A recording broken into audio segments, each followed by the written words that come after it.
Saudara-saudara, para pemirsa Tabura Injil Klasis GKI Yapen Selatan, tanggal 17 November kita bersama-sama akan merenungkan firman Tuhan sebagai motivasi hidup kita di hari ini, yang akan terambil dari Injil Lukas pasal 10 ayat 21 sampai 24. Sebelumnya mari kita mohon tuntunan Roh Kudus dan kita berdoa. Kita berdoa. Allah kami yang ada di dalam Tuhan Yesus Kristus, terima kasih untuk hari baru. Terima kasih atas kasih setiamu yang menuntun kami di hari ini. Dalam terang Roh Kudus kami mohon supaya Tuhan bersama-sama dengan kami dalam perenungan akan firman-Mu. Lalu Tuhan menyatakan firman-Mu itu bagi kami supaya kami ada kekuatan untuk berpegang pada kebenaran firman-Mu di dalam segala tingkah langkah kami hari ini. Berfirmanlah kepada kami di dalam nama Tuhan Yesus Kristus kami mohon. Amin. Firman Tuhan dari Injil Lukas pasal 10 ayat 21 sampai 24 berkata demikian, ucapan syukur dan bahagia. Pada waktu itu bergembiralah Yesus dalam Roh Kudus dan berkata, Aku bersyukur kepadamu Bapa, Tuhan langit dan bumi, karena semuanya itu Engkau sembunyikan bagi orang bijak dan orang pandai, tetapi Engkau menyatakan kepada orang kecil. Ya Bapa, itulah yang berkenan kepadamu. Semua telah diserahkan kepadaku oleh Bapa-Ku, dan tidak ada seorang pun yang tahu siapakah anak selain Bapa, dan siapakah Bapa selain anak, dan orang yang kepadanya anak itu berkenan menyatakan hal itu.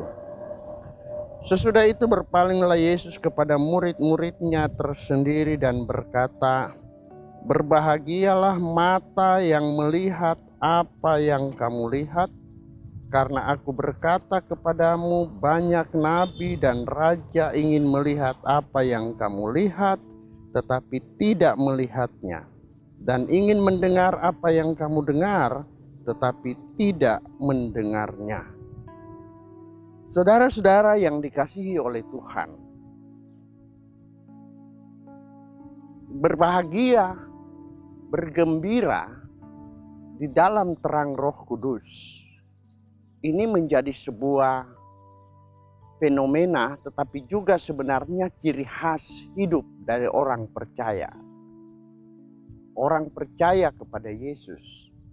Fenomena hidup yang dimaksudkan di sini adalah dalam segala tindakan, perilaku kehidupan, orang percaya harus menyatakan bagaimana dia bersuka cita dalam segala sesuatu. Karena dalam rangka pelayanan pekerjaan Yesus, dia perlu untuk memperlihatkan sebuah motivasi baru dari segi kegembiraan. Apa yang menjadi inspirasi atau apa yang membuat Tuhan Yesus dia bergembira di dalam Roh Kudus?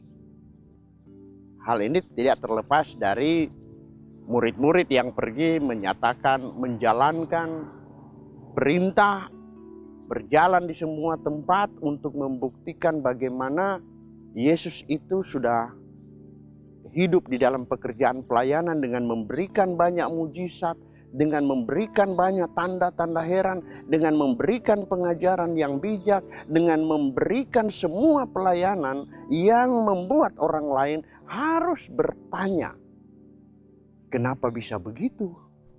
Dia kuasa dari mana dia melakukan itu? Jadi ketika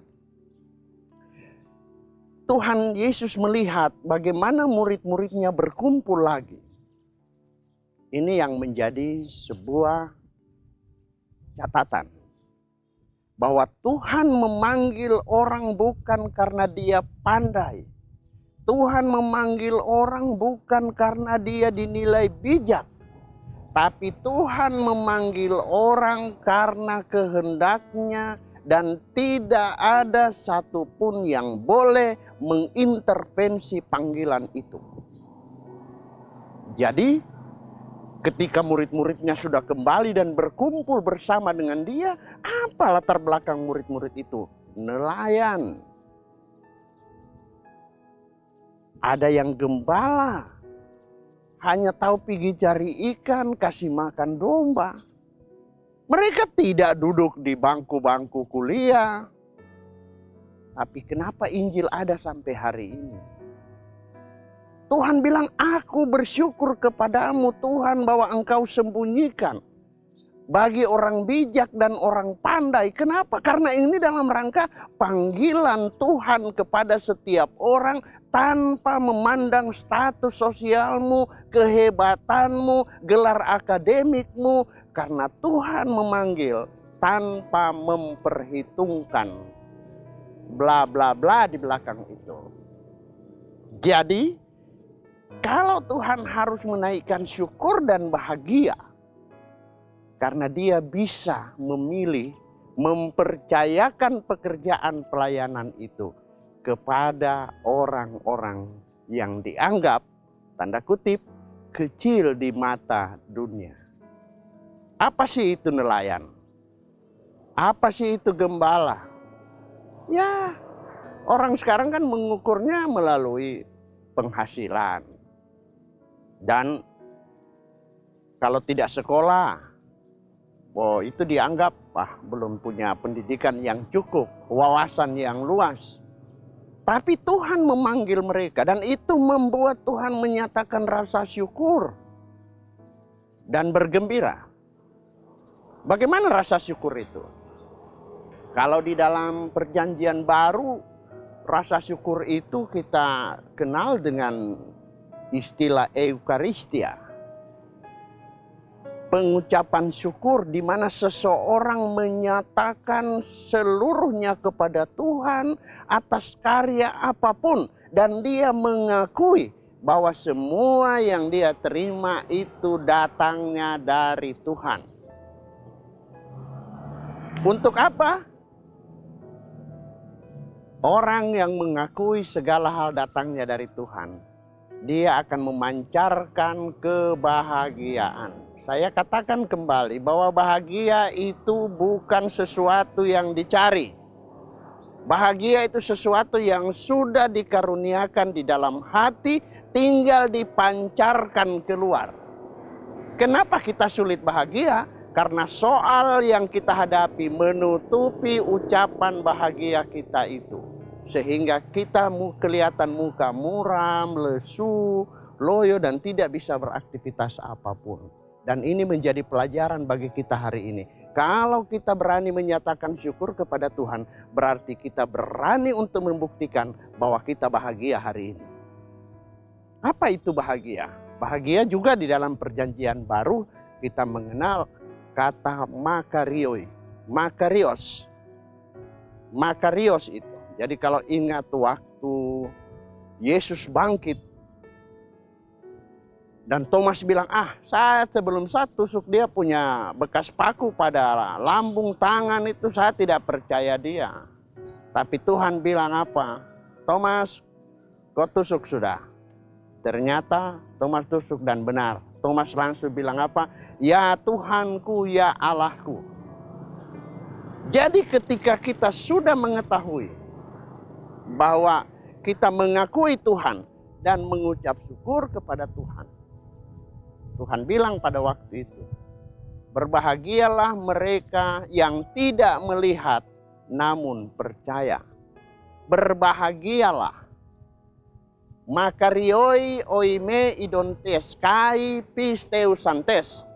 Berbahagialah mereka yang tidak melihat namun percaya. Jadi yang dimaksud berbahagia di sini adalah Dia merupakan sebuah ekspresi iman kita kepada Yesus. Jadi, orang yang percaya kepada Tuhan akan selalu menyatakan ucapan syukur dan bahagia. Jadi tidak heran toh kalau Tuhan bilang berbahagialah.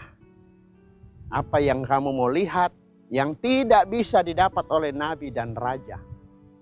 Apa yang kamu mau dengar yang tidak bisa dilihat dengan mata dan tidak bisa didengar oleh telinga. Apa itu? Itulah panggilan Tuhan. Hidup bersama Yesus pada zaman itu. Tidak semua orang memiliki kesempatan itu. Orang akan menganggap Yesus itu siapa sih? Yesus itu Tuhan kah? Yesus itu bukan Tuhan, dia hanya nabi. Oh, keliru kita. Karena penyelamat dunia akhirat di kitab manapun hanya menunjuk kepada Yesus. Jadi kalau ada orang, ada tokoh yang bisa mengakui bahwa dia adalah hakim yang adil, itu siapa dia? Kalau bukan dia Allah yang memiliki penguasa dunia ini. Nah, karena itu saudara-saudara, hidup mati kita ada di tangan Tuhan hari ini. Berusahalah untuk bersyukur sebagai ungkapan dari kita bahagia. Karena bahagia bersama Yesus jauh melebihi dari apa yang tidak pernah kita lihat. Jauh melebihi dari apa yang tidak pernah kita dengar. Tetaplah semangat melakukan pekerjaan pelayanan.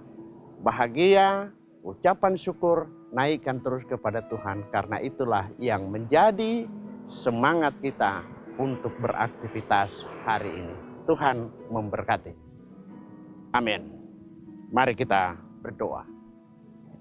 Bapa di surga, terima kasih karena Tuhan sudah menolong dan memimpin kami beberapa saat untuk mendengar firman-Mu. Tuhan karuniakan kami kekuatan supaya di dalam terang kebenaran firman kami selalu hidup di dalam kasih setia-Mu. Biarlah hari ini seluruh umat-Mu Engkau pelihara dalam kesehatan, kekuatan, dan terlebih Tuhan memberikan dan tetap menetapkan panggilan pelayanan semua orang untuk mereka terus menaikkan syukur sebagai bagian dari kebahagiaan yang diterima di dalam Yesus Kristus. Di dalam nama-Mu ya Tuhan Yesus kami mengucap syukur kepada Bapa di surga. Amin. Saudara-saudara, demikianlah renungan di hari ini. Kita tetap menyatakan rasa syukur dan sukacita. Teruslah menyaksikan Tabura Injil Klasis GKI Yapen Selatan. Dengan cara-cara seperti ini, sedikit banyaknya kita ditumbuh kembangkan dalam iman percaya kepada Yesus Kristus. Tuhan Yesus memberkati saudara-saudara.